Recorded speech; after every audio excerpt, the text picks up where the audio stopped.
Hello students, this is Mr. Martirone bringing you Flip Classroom video number 3 on government.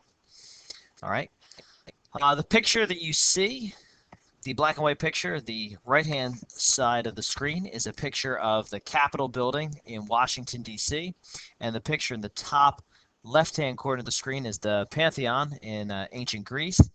Both are indicative of two different types of governments, the United States having a republic and ancient Greece being the world's first democracy.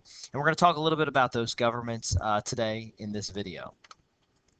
All right, so why do people even have governments? It's a common question that we ask ourselves. Well, people need government in order to provide for their common needs. For example, we have a police department to make sure we are safe at night and when we go out in public.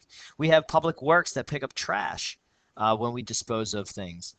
We have a fire department in case someone's house or a building catches on fire. Public school systems is an example of government. Correctional facilities. If you break a law of government, you get tried, and if you're convicted, you go to jail. That's all part of government. Libraries. That's all part of government. People wanting a desire for knowledge. Okay, before we had free internet, people would go to the library and read materials. So these are all examples of the kind of services that governments provide.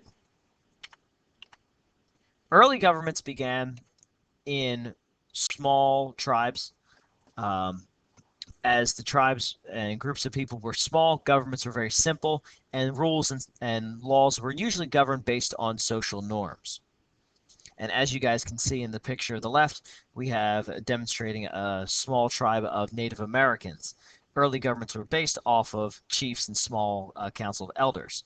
As you're about to see, today's government, with countries ranging in population of billions and billions of people, governments are going to be a little bit more complex.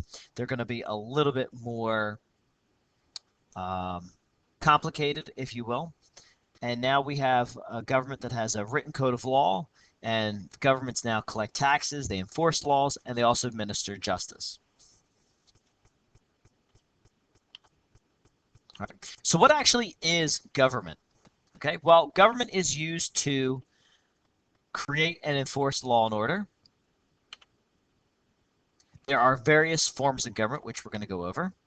And governments can provide the basic services for people living within a culture. All right. The 7 governments that we're going to take a look at today, and this is the answer to number 3 in your packet. The types of governments you want to write down. Number 1, democracy. Number 2, theocracy. Number 3, a republic. Number 4, feudalism. Number 5, an oligarchy. Number 6, a dictatorship. And number 7, a monarchy. And these are all types of governments that we're going to explore a little bit more in depth today, and we're going to really explore in depth throughout the course of our class. All right, the first type of government we're going to explore, this is question number 4, a monarchy. Well, a monarchy is held usually by a king or queen, and their power is usually absolute.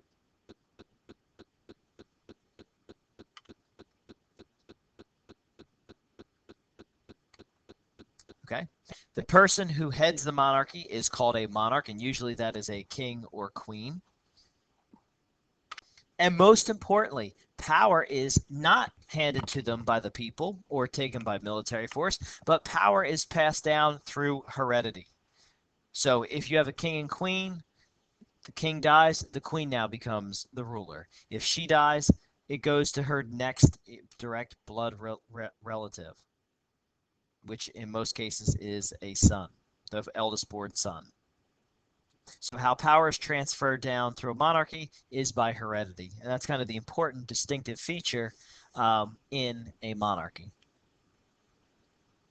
And then finally, it was very common during the ancient and medieval times. As we begin our class, as we get a more in-depth study in a couple weeks, you'll see better examples of monarchies.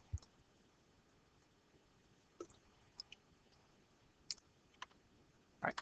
Our next form of government, and this is question 5, democracy. Now, I have the guide set up so you guys can actually take a look at the information I'm going to give you and then evaluate question number 5, which is, what is a democracy? Why is a democracy a good form of government? All of these governments have advantages and disadvantages. All right. Some of the advantages of a democracy is that every citizen has equal power in matters of government. No matter who you are, whether you're man, woman, rich, poor, educated, uneducated, you're all equal. And every citizen is involved in the decision-making process. And as a result, individual liberties are protected and guaranteed. So in that regard, democracy is a very strong form of government. However, the disadvantages include that it usually only works when you have a small group of people. Democracies work best in small towns. You can't have billions of people, such as the United States, China, and India, directly voting for something. There's just too many people, and it would take too much time, which takes us to the second point, is that the decision-making process is very involved and is very time-consuming.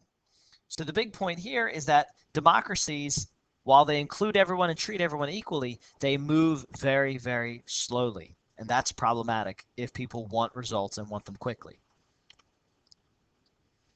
And then the final point of the disadvantage of a democracy is that everyone must physically show up. So if people aren't doing their fair share in democracy, the government itself, will not work. So take a minute and jot down those 6 points and evaluate questions 5 and 6. What is a democracy? Why is a democracy a good form of government? And why could democracy be a bad form of government?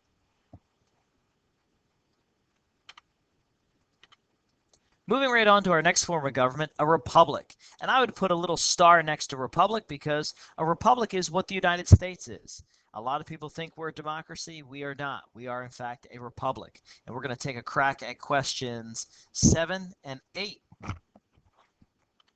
The advantages of a republic is that the citizens aren't directly involved, but rather they elect people to make decisions for them. And these people will make the decisions and make the important and critical decisions based on their constituents' viewpoints. Usually, representatives are better educated and they're more capable of citizens, and they can spend more time devoted to complex issues and problems. Now, the disadvantages of a republic is that the decision-making process, again, is time-consuming, and representatives will try and please everyone in the process. That becomes problematic when you try and please everyone. There's an old saying, you can please some of the people some of the time. You can even please some of the people all of the time, but you can't please all the people all the time. When people, the voters, become lackadaisical, when they become uninterested and unengaged, republics fail. So if people aren't going out and voting for their representatives, those representatives may not represent the best interest of the people. And again, I'll just go back. So take a minute, evaluate questions 7 and 8. What is a republic? Why is a republic a good form of government? And why could a republic be a bad form of government? And then that takes us to our final form of government that we will go over, and that is a dictatorship. All right. A dictatorship usually is when one person has complete control over the way of life of a group of people. And the advantages of a dictatorship is that people may be united in their loyalty to a dictator since there's no competition. And in a dictatorship, the dictator can move quickly. So think back to when we were talking about a democracy. Democracies move very, very slowly because everyone has an equal say in government. Well, the opposite of a democracy is a dictatorship where only one person has control, and that person can make a decision at any time, and they can move very quickly. Now, the disadvantages of living in a dictatorship is that people are afforded very little human rights and liberty, and civil rights are often trampled on. The people have very little say in government, and the decision-making process can be wrong. In theory, dictatorships work if you have a good, honest person who is willing to relinquish power. However, most dictatorships go awry when people try to take complete control and snuff out any sort of opposition. So that is your summary on government. And again, we are going to spend a lot of time in this class going in depth into the types of dictatorships and the types of republics and the types of democracies. And we're going to examine the history of the democracies throughout the world. But this just gives you a general overview. If I went too fast, please feel free to play this video again, but make sure you have questions 1 through 10 for government complete.